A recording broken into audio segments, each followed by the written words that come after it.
have a bottle of water at my bedside. The blurred vision, if that were troublesome, I would think they would take them off of it. Photophobia, I haven't seen with that. Urinary hesitancy or retention, I haven't seen. The constipation is pretty common, and of course, if they have tachycardia, they might be doing an EKG. That's more with the antipsychotics that we'll see the use of EKGs. The next, after sedation, is another category with these drugs. Toxicity resulting in cholinergic blockade and cardiac toxicity evidenced by dysrhythmias, mental confusion, agitation, which are followed by seizures, coma, and possibly death. So that's how difficult these can be to manage, and they will be doing EKGs at Royal Oaks sometimes for people with these. They can have excess sweating with this also. These TCAs are also pregnancy category C. I can see young women taking these so that could be difficult. They include in the medications for depression, again, these SSRIs, Prozac, Celexa, Lexapro, Paxil, and Zoloft, which we studied in the last chapter. For depression or anxiety, they might be given. On page 168, I want to review there the serotonin syndrome. It's on the side, adverse effects in the fourth box. Serotonin syndrome may begin 2 to 72 hours after the start of treatment. It may be lethal. Manifestations include, so this is what you watch for in the beginning, mental confusion or difficulty concentrating, agitation, fever, anxiety, hallucinations, hyperreflexia or incoordination, diaphoresis, and tremors. So hopefully you and the mental health technicians or the aides are watching these people carefully, especially when they first start the medication, and everything is reported so that you can head off any possible problems. And also, in the next category, they talk about the withdrawal syndrome, that you have to advise clients when you prescribe it, especially if they would be leaving a clinic with it, that they need to slowly taper off the medication if they decide to stop it. The next page talks about Prozac, fluoxetine, and the contraindications and precautions. I didn't write the brand name, but that's Prozac there they're talking about, and that's a pregnancy category C. Notice under interactions, we've got medication-food interactions, concurrent use with MAOIs, monoamine oxidase inhibitors, TCAs, the tricyclics, and St. John's wort, which is a CAM. You know, it's a complementary and alternative measure that people use for depression. They increase the risk of serotonin syndrome. That's why we have to know about all those kinds of therapies that the people might be involved with. On our next page, 170, is this very important classification again, the monoamine oxidase inhibitors, MAOIs. I don't believe anyone at Johnson County Care Center took these. My friend that I consult, who's been a psych nurse for many years, says she doesn't see them either, but again, NCLEX likes these because they're so complicated. Marplan and Parnate and Nardil are about the only ones that I've ever heard of. There's one given in a transdermal patch called MSAM in the generic. They do give these for atypical depression, bulimia nervosa, OCD, and panic disorder. None of those conditions are real common. So be sure and study the side and adverse effects there. Why do we tell them to stay away from those foods with tyramine like we reviewed on the important points for Chapter 5? Because this is what it can cause down here in the third box. Hypertensive crisis, severe hypertension as a result of intensive vasoconstriction and stimulating from the heart, resulting from the intake of dietary tyramine. And that's in those foods that we reviewed, like aged cheese and pepperoni. Manifestations may include headache, nausea, increased heart rate, and increased blood pressure. So it scares you maybe to think that some of your patients could go into an hypertensive crisis and die. But if you're watching them closely and monitoring all the side effects, then you know they've got a headache and the nausea and increased heart rate, increased blood pressure. You're a good nurse. You're monitoring their vital signs on a regular basis, and you're reporting to the physician the abnormalities. If you're lazy and want to sit around and not go to the trouble to call the physician so that you'll have a lot of orders to deal with, then you and your patient are both going to be in a lot of trouble. On page 171 in the medication and food interaction, skip down to the the fifth box. I wanted you to note that use of these medications for depression, along with Demerol, meperidine, can lead to hyperprexia, and that's horrible fever.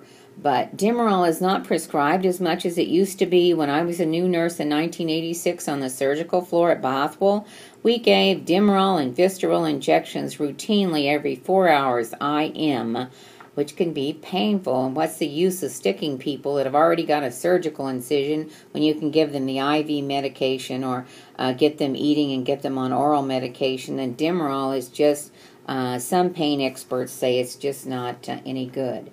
So here on page 171 in the middle, or right after that one about the hyperpyrexia, we see the hypertensive crisis that can result from the intake of dietary tyramine. In the second bullet on the right, on the second column, you see a list of the foods that ATI thinks is going to cause this.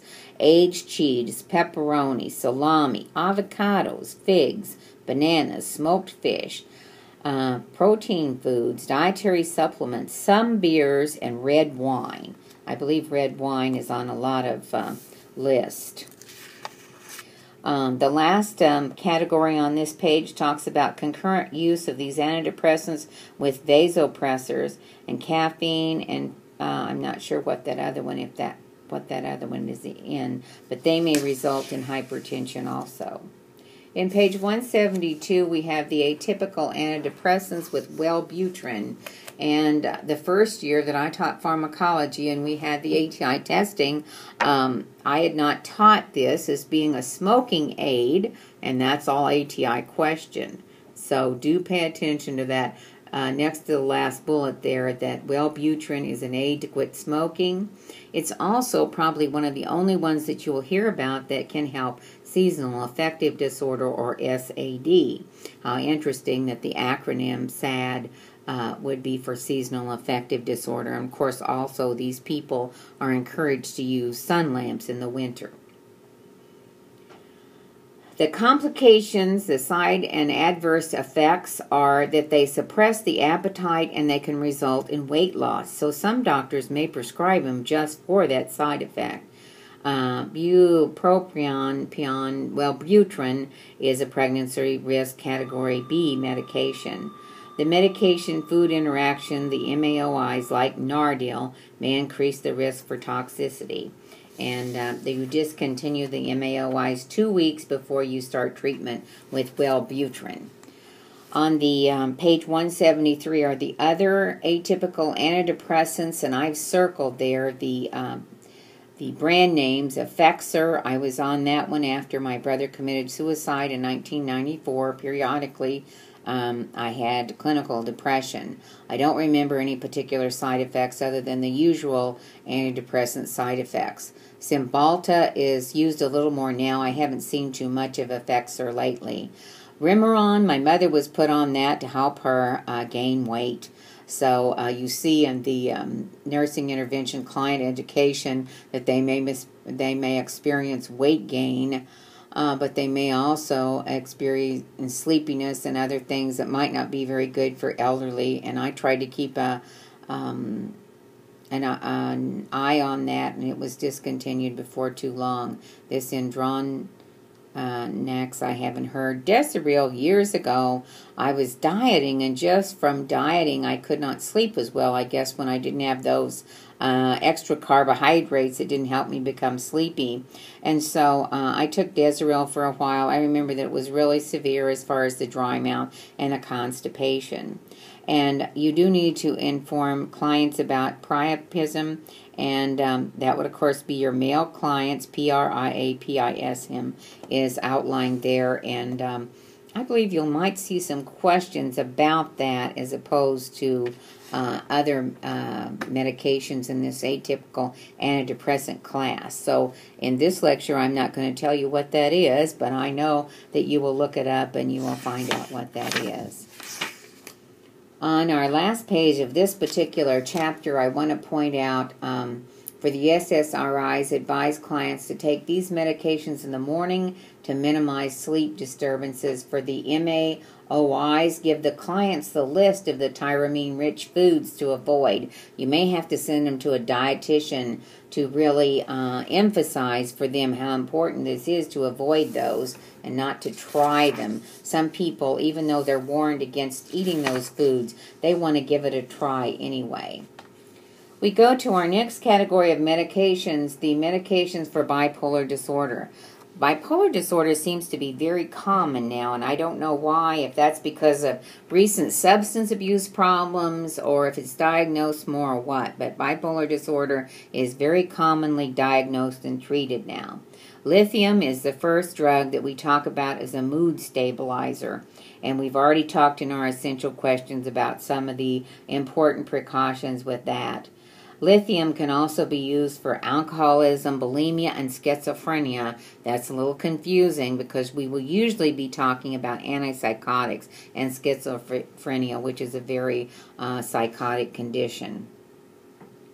On page 179, you'll have all the side effects listed there, and then the toxicity. And ATI says on 179 here that the early signs of toxicity would be with a level less than 1.5 milliequivalents per liter on your lab that you'll get back from the laboratory. The signs that they would be having at that time would still be diarrhea, nausea, vomiting, thirst, polyuria, you remember that, putting your med term together, too much urination. That's, again, what we learn about the fluids and electrolytes in lithium. Muscle weakness and slurred speech. So instruct the clients to discontinue the medicine, or if you're an institution, you will stop it. Tell the CMT not to give another dose until you call the doctor, and then you'll probably be getting another serum lithium carbonate level. Advanced signs 1.5 to 2.0. Now, I think anytime when you see lithium level of 2.0, you know you've got trouble. I know all the labs are different. It is sort of confusing, but 2.0 milliequivalents per liter on a lithium level is bad.